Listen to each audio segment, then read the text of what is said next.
মানুষের রব হবেন। তার ক্ষমতা সম্পর্কে আমরা কিছু জেনে নেই সূরা নাবা থেকে। এছাড়া অসংখ্য পবিত্র কোরআনে বলা হয়েছে যিনি রব হবেন তার ক্ষমতা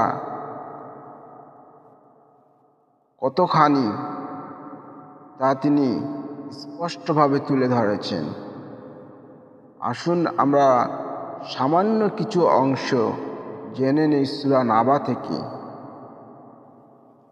বিসমিল্লাহির রহমানির রহিম। আলাম নাজআলিল আরদা মিহাদা। আমি কি ভূমিকে বিছানা, ওয়াল জিবালা আওতাদা ও পর্বতকে কিলক সদৃশ্য করেনি। ওয়া খালাকনাকুম আজওয়াজা আমি তোমাদের জোড়া জোড়া সৃষ্টি করেছি। ওয়া জাআলনা নাওমাকুম সুবাতা তোমাদের নিদ্রা দিয়েছি বিশ্রামের জন্য।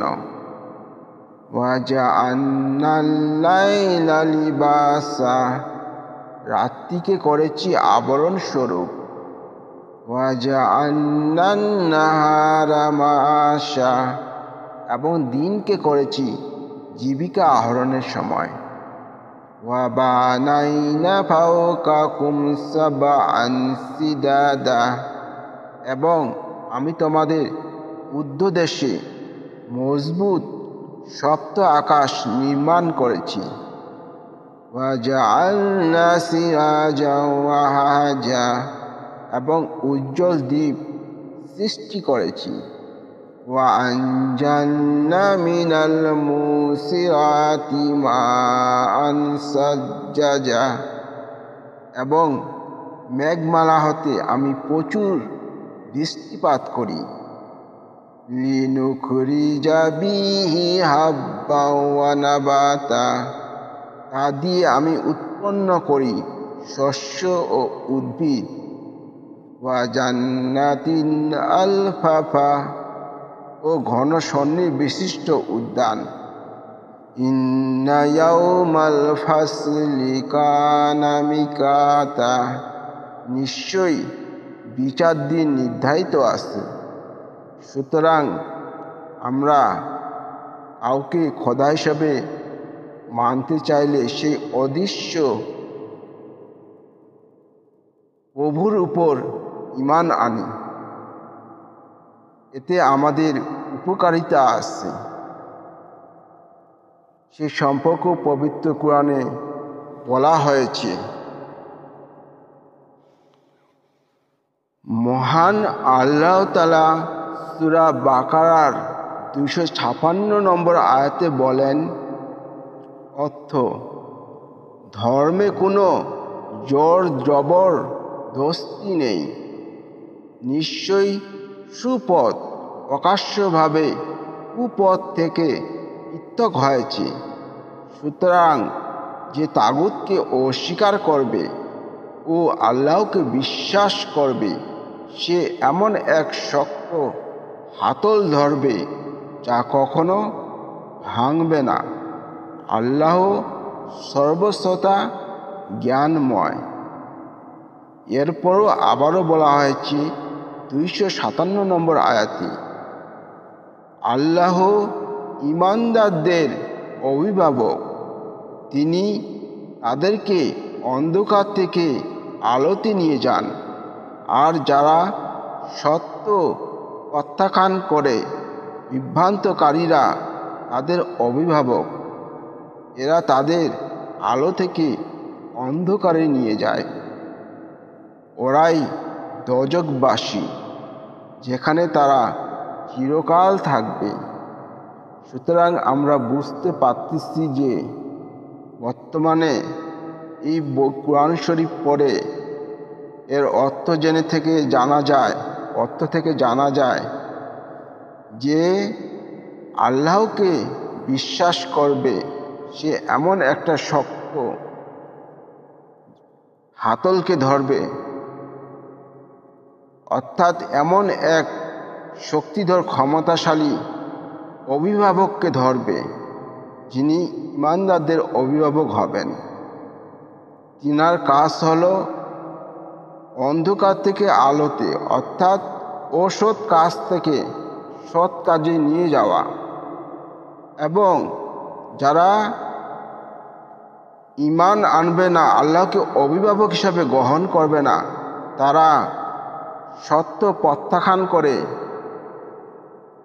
যারা বিভ্রান্তিকারী সৃষ্টি করেছে, তারা তাদের অভিভাবক হবে। ফলে তাদেরকে সৎ পথ থেকে, সৎ কর্ম থেকে অসৎ পথে নিয়ে যাবে, যার ফলে তারা হবে সবাই দোজখবাসী। আসুন আমরা আলো থেকে অন্ধকারে নয়, অর্থাৎ সৎ পথ থেকে অসৎ পথে নয়, আমরা সৎ পথে চলতে চাই, আমাদের জীবনকে পরিচালিত করতে চাই। এজন্য অন্ধকার থেকে আলোতে, অর্থাৎ অসৎ থেকে আলোতে আমরা যাব, অর্থাৎ সৎকর্ম করব। কখনো আলো থেকে অন্ধকারে নয়, অর্থাৎ সৎ পথ থেকে অসৎ পথে নয়। এই কথাটি এখানে বোঝানো হয়েছে।